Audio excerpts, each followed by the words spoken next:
Welcome back to the Fixed Ops Roundtable. I'm Sarah Vantine. In today's segment, we have an incredible speaker, Andy Wright, managing partner of the Vinart dealerships and chairman of the Hyundai Dealer Council. Andy, it's such a pleasure to have you on the roundtable today.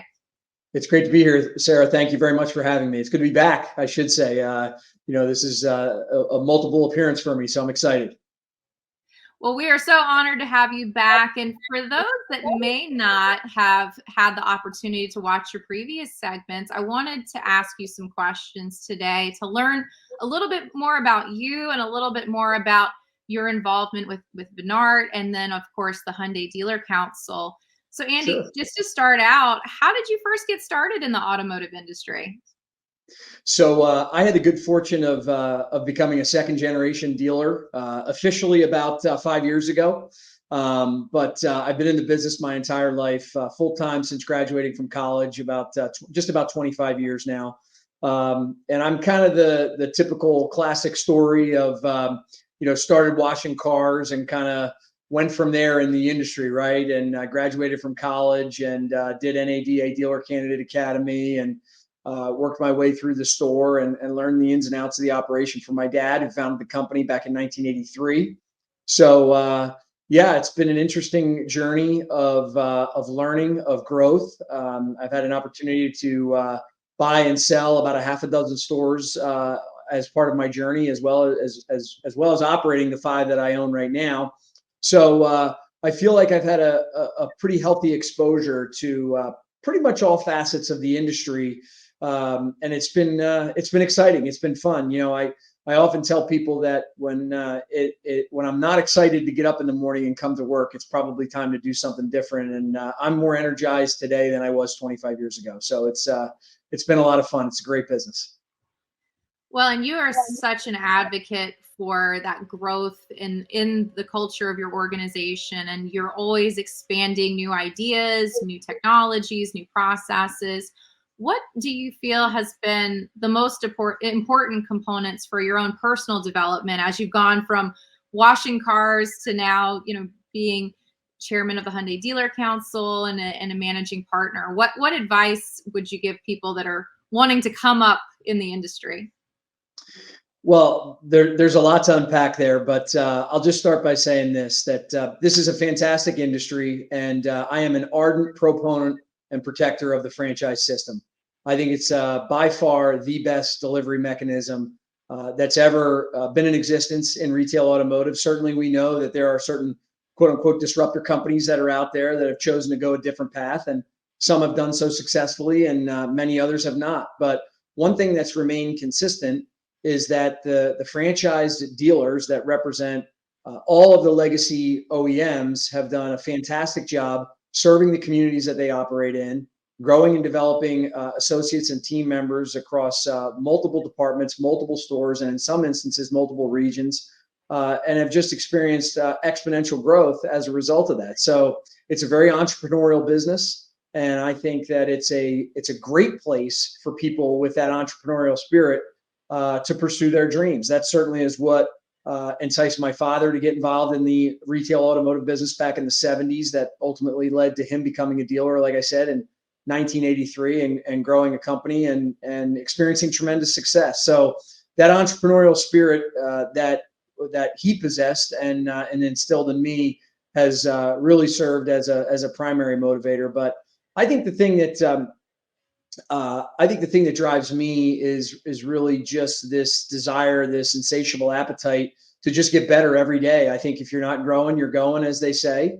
And I think it's important that you stay ahead of change, that you stay progressive, while also honoring and respecting the traditions and the fundamentals and the hallmarks that make a business like retail automotive successful.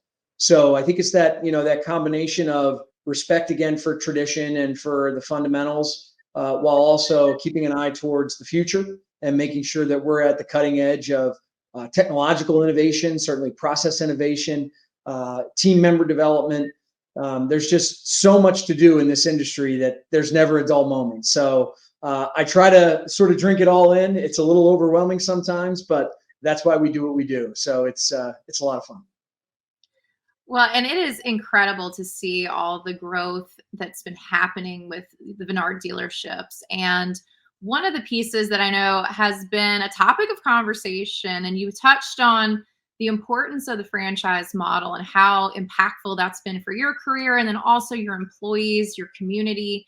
And I know that with Hyundai, there has been a pilot that has been going on with Amazon, and there's been a lot of Yes. questions about Yeah.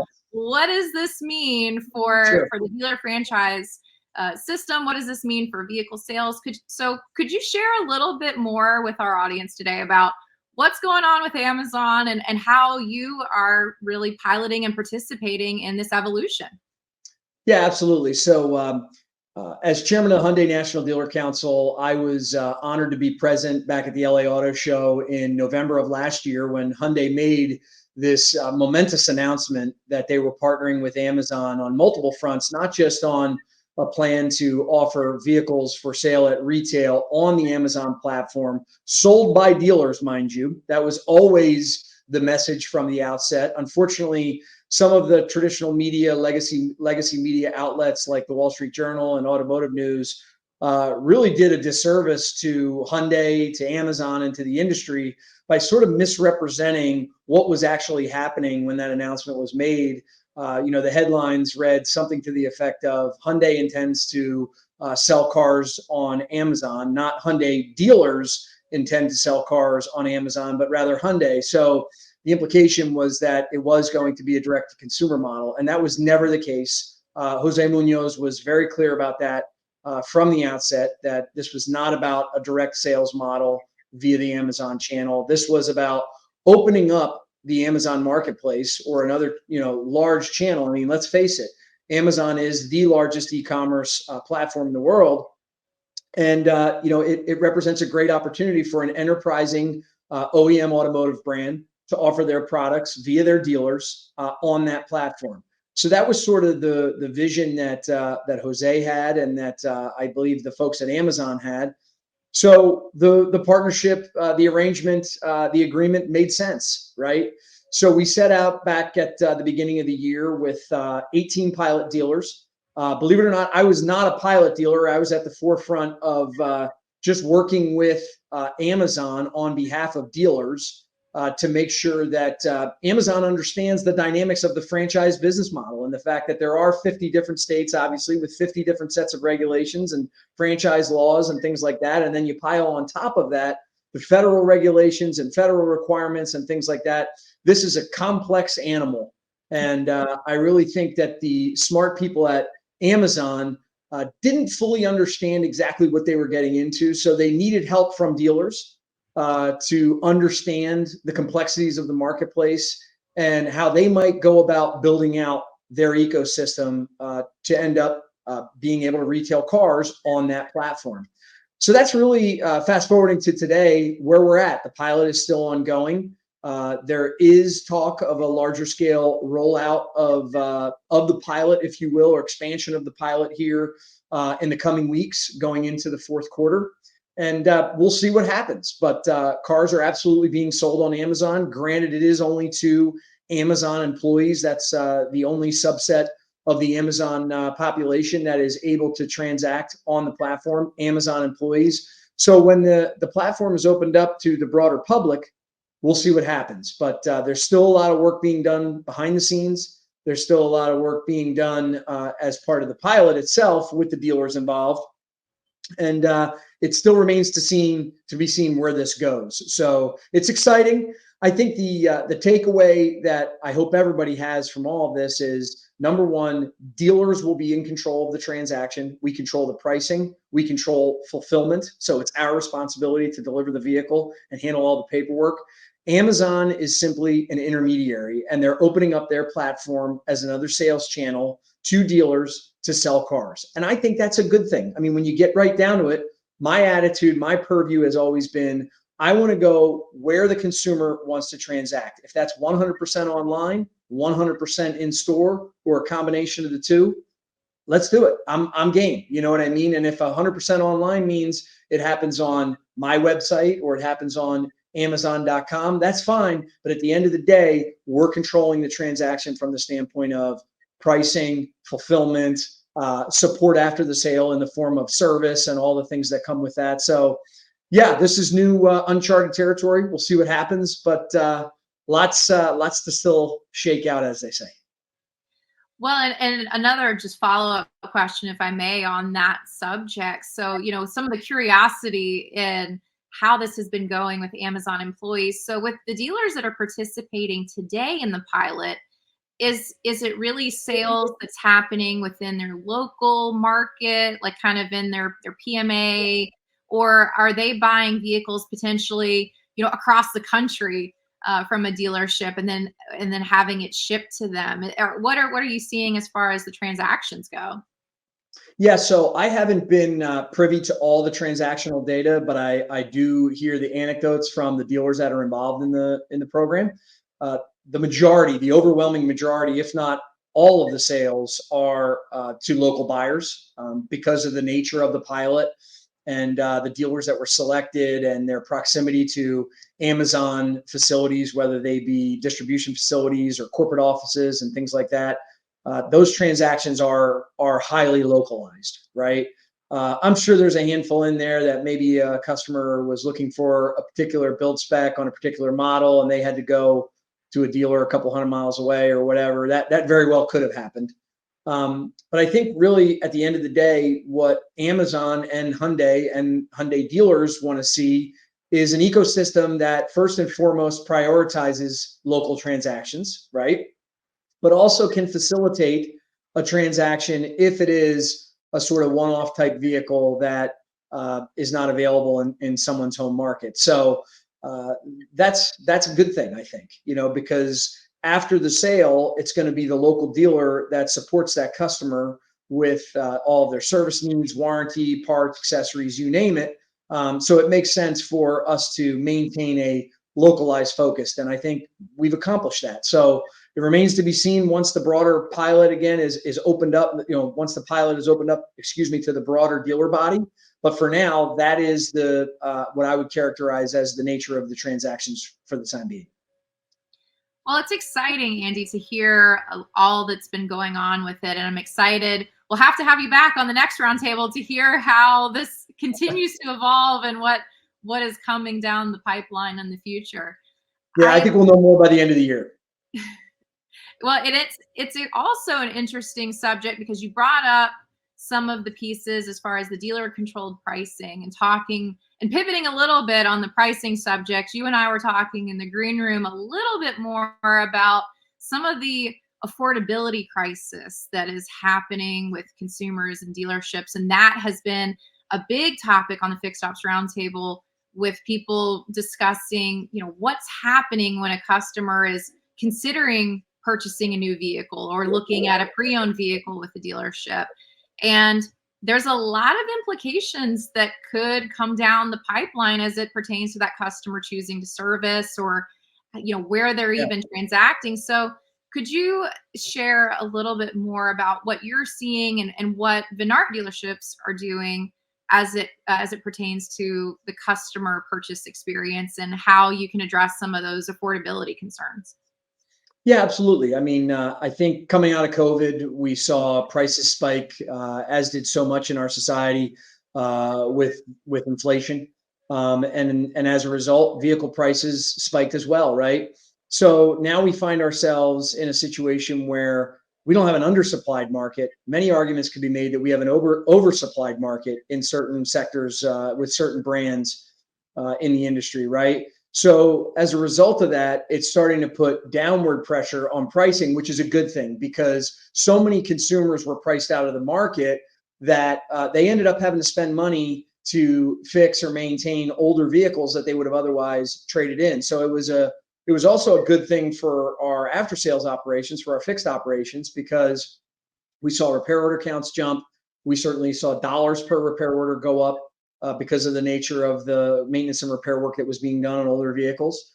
So, but that's not always the first choice of consumers, So I think what we're seeing now, I mean, you look at the data and we're starting to see leasing come back in a big time way. And I think that That's good. That's healthy for a variety of different reasons. But number one, first and foremost, it is the most affordable way to get into a new vehicle. And I talk to people all the time about leasing. I'm a huge proponent of leasing, always have been, because when you get right down to it, a new car, a car is a depreciating asset, right? So there's always merits and benefits to leasing a depreciating asset. And I also think that people need to start evolving in their thinking and in their mindset, and they need to start looking at the total cost of mobility more so than looking at a car as an investment, because it's not a very good investment when you get right down to it. Other than that very brief period during COVID, most people that bought their cars were not experiencing appreciation. Quite the opposite. They were experiencing depreciation and in pretty large numbers, right? So leasing shields people from that exposure from the standpoint of they maintain a lower monthly payment for the lease. The vehicle is under warranty for the majority of the lease, if not the entirety of the lease. So many OEMs like Hyundai now provide 3 years of complimentary maintenance. So that's another added value. And you're driving around in a vehicle that has all the latest safety features and technology. And, as a friend of mine said the other day, if it has 4 wheels and Apple CarPlay, that is usually enough to satisfy today's consumer. I wouldn't go quite that far, but it's pretty darn close. But when you get right down to it, we do have an affordability issue in this country. Vehicles have gotten way too expensive. There's a huge void at the low end of the market, and OEMs need to respond. Some are already doing that. Some are a lot slower to that party. I think that's going to accelerate as we get further into 2025. But we've got to do something, because with leasing having taken a back burner position during COVID, we don't have an abundance of vehicles coming off lease here for the foreseeable future. That's going to impact used vehicle prices, right? So again, it's an opportunity for the new vehicle manufacturers to swoop in and leverage their manufacturing capabilities coupled with their financial resources to really, I think, inject some affordability into the marketplace. So hopefully we see that manifest itself in a much larger capacity, because Lord knows the market needs it and wants it and desires it. Well, and everybody is thinking about their monthly payments. They're looking at the cost of insurance increasing as more technology and Yeah, great point. all of these pieces are added to the consumer's plate when it comes to the cost of ownership. So you're spot on. Leasing is such an underappreciated way for a customer to have a vehicle that maintains its warranty. And as you mentioned, brands like Hyundai, that's a win-win from a retention standpoint, because now you have that customer coming into your dealerships for service. That's right. That's right. No, it's a comprehensive package. It's just what the doctor ordered, as they say, for a market like this, where there's so much stress on people's wallets right now, and there's a need for cheaper vehicle alternatives, especially given the age of the vehicle fleet. I forget what the latest study was. I think it was from Cox. It was something like the average age of a vehicle riding around out there was almost 13 years old. I mean, that's astounding to think it's gotten that high that quick, because it wasn't that long ago. It was only like 8 to 10 years old. That's quite a jump since COVID. Well, and in our final moments, I want to ask you, because we've all been thinking about what's coming up on the horizon for 2025. There's a lot of conversations about, okay, well, what does this election mean? How is that going to impact the auto industry? Which way would that potentially influence pieces? How does the EV market look? What's going to happen, with consumers? Are we going to have a new wave of technology or processes that customers are going to want to have in their service or purchasing experience? So in our last moments, just quick takeaway, what would you say to dealers that they need to be focusing on in the coming year for 2025? Sure. So, well, if everybody is not at least partially focused on cybersecurity after the outage, I don't know what it's going to take to make that happen. And I'm not even a client, but I was adversely impacted by that, like so many. Not to the extent that my fellow dealer colleagues that use DMS products were, but yeah, that was a crazy situation that had profound impact on our industry. So hopefully cybersecurity is on on everyone's mind and at the forefront of their thinking going into 2025. Because as an industry, we certainly have lagged behind in terms of being prepared for cybersecurity threats, working together, all stakeholders, dealers, OEMs, technology companies, and even customers to make sure that we're employing as much standardization as possible, both in how we handle data, the protocols, all the things that contribute to comprehensive cybersecurity policy. So we've got to get our act together on that. I'm actually anxious to see what the topic of discussion revolving around that is going to look like as we head into NADA at the beginning of the year in New Orleans, because we've got to do something as an industry. So that's obviously an important topic that's at the forefront of my mind. Obviously, it's good to see OEMs beginning to pivot away from the aggressive battery electric vehicle strategies that they had all announced and invested in. A lot of them are starting to pivot more towards hybrid electric vehicles, plug-in hybrid electric vehicles. I certainly believe that that is a prudent, shrewd strategy to pursue, especially given the fact that plug-in hybrids, hybrid electric vehicles, they represent the next step in the progression toward an all battery electric vehicle future. The fact that this was forced upon the industry, if you will, I think was a misstep. And hopefully the OEMs working together with government entities will be able to sort of recalibrate. And Lord knows we're working towards that BEV future, but I think we got to be a little bit more patient about sort of how we crawl, walk, run into that future for mobility. So I think that's going to be interesting to see play out in a big time way. And then lastly, it's just a matter of how do we keep our factories churning out vehicles while not having them sit on dealer lots. We got to get them out on the street. And I think that so much of what we're doing is going back to the basics. For a while there, we were basically order takers because we didn't have any inventory to speak of. So it was pretty much order taking.